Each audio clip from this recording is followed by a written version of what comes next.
Today what we're going to be talking about is homes that come on and off the market a lot. So homes that have listed and expired and failed to sell more than one time.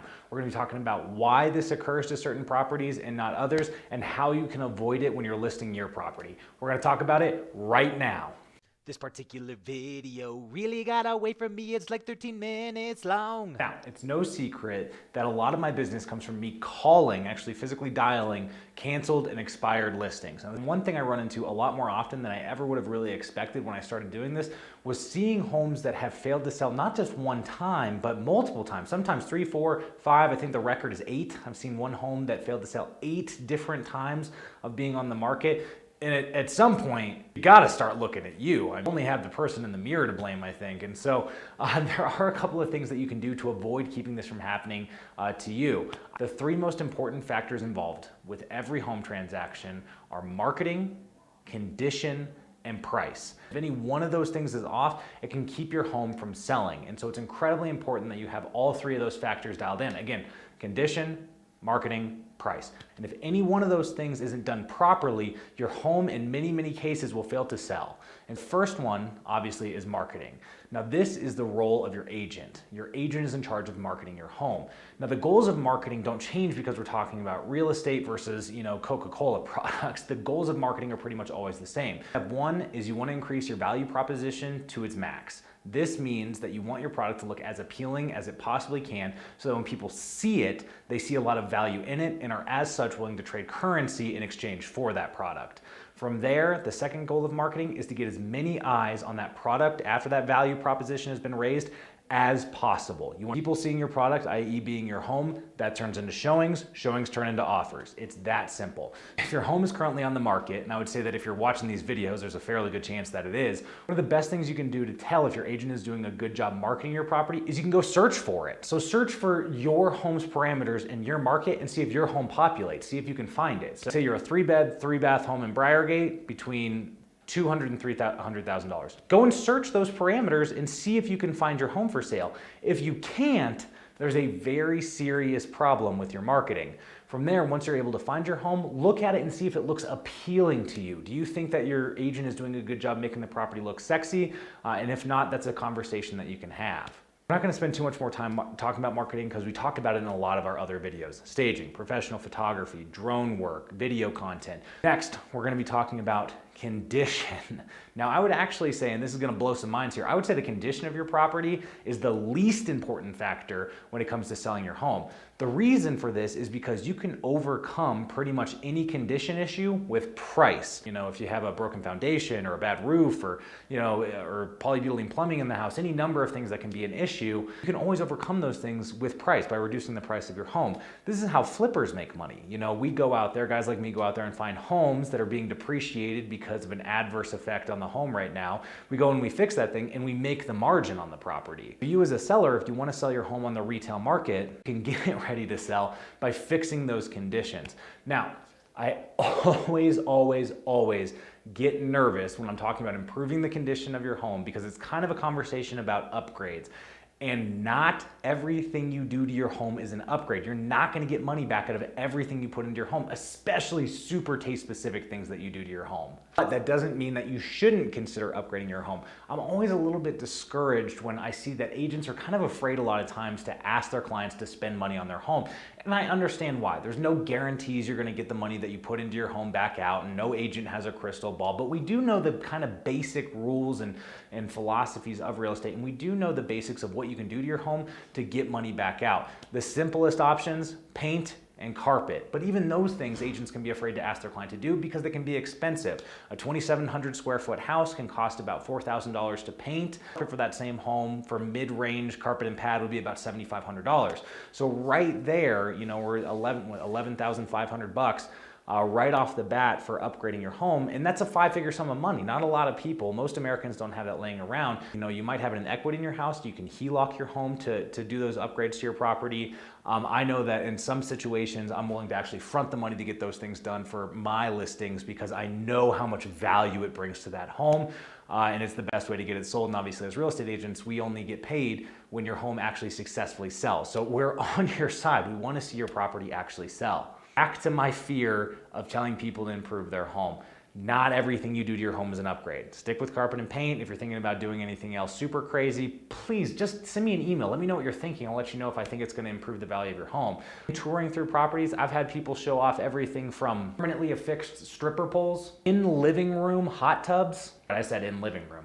Built-in hibachi grill with no permit. Don't forget about the exposed wiring. Checkerboard, black, hold on, not white, and green tile. The weirdest one, and I couldn't tell if this lady was just trying to scam me, was UV protectors on the windows that she said cost $8,000. The hard part was UV protectors just looked like saran wrap that this woman had put on her windows, and I couldn't believe anybody would charge her $8,000 for it. I had a really hard time seeing the value there, and if I'm having a hard time, you know the buyer market's not seeing a lot of value in saran wrap on your windows. I don't know, maybe it actually works, but it's not something that a buyer's gonna see a whole lot of value in. Before you spend $8,000 putting UV protector saran wrap on your windows to improve the value of your home, consult with your agent. See if it's maybe a good idea, because it's not. It's not a good idea, at least financially. Finally, the most important factor when we're looking at getting your home sold is price. Far and away, nothing is more important than price, because you can overcome condition with price. You can sometimes overcome even terrible marketing with price, although that's not what you want to do. You should just hire a good agent, and then you won't be having to overcome their terrible marketing with price, but you can if you really had to. So the number one conflict between agents and consumers is that consumers think that agents want to underprice their home because we want it to sell quick, and we do.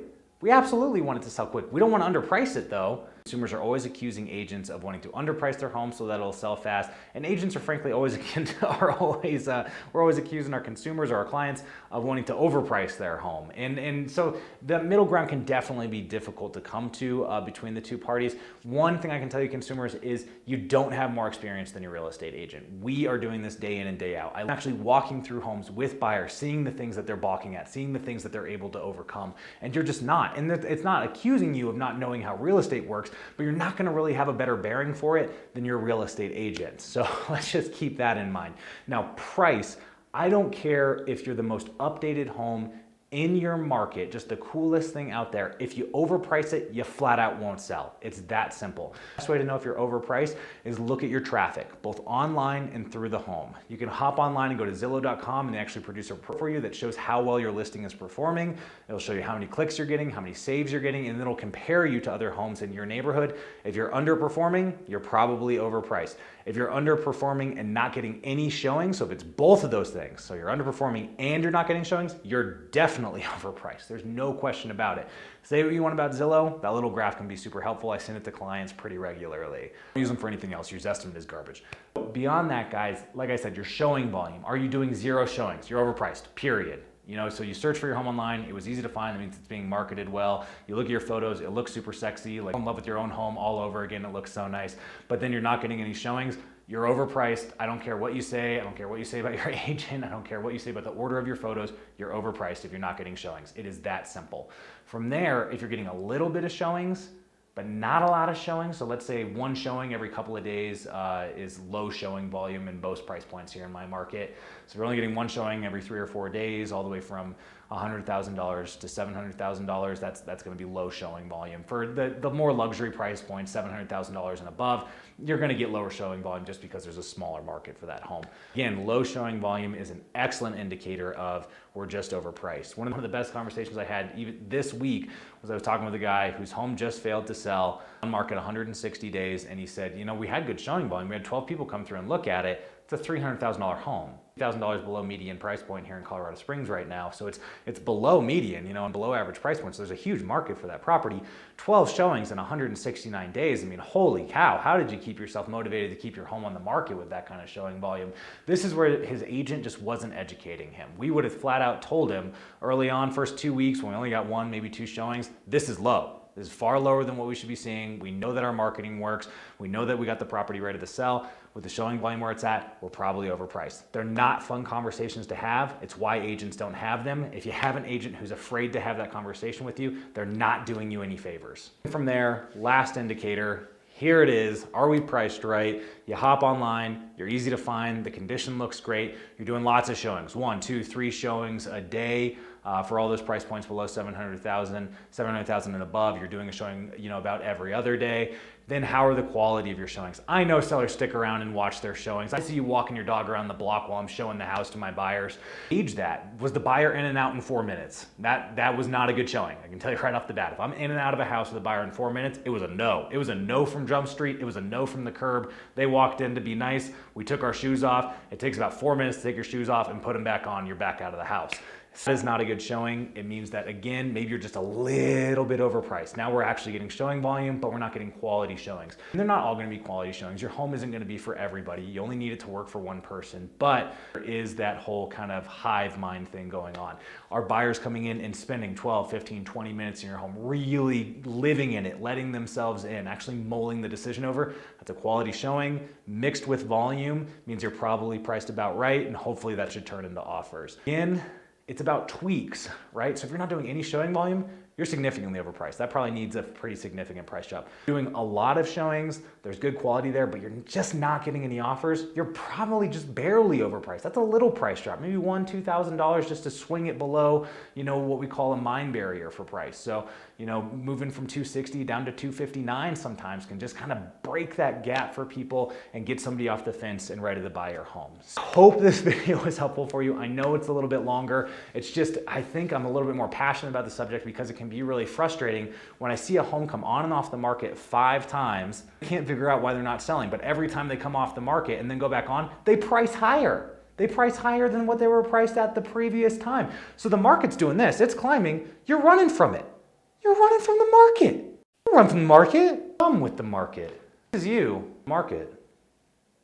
Oh, it's nice. Ooh, feels good. As always, guys, if you have questions about real estate, you're thinking about buying or selling a home, you're thinking about Airbnb being a property, you're thinking about buying an investment, you're thinking about selling an investment, you're thinking about just getting out there and kicking the tires, and you want to know what home ownership looks like, please, you can always call us at this number, shoot us an email.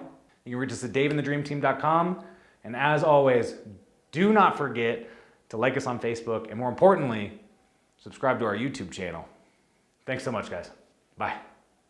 Classic Dave Thomas in the Dream Team song. Dave Thomas, Dave Thomas. I'm wearing this sweater a lot because I like the way my pecs look in it, full disclosure.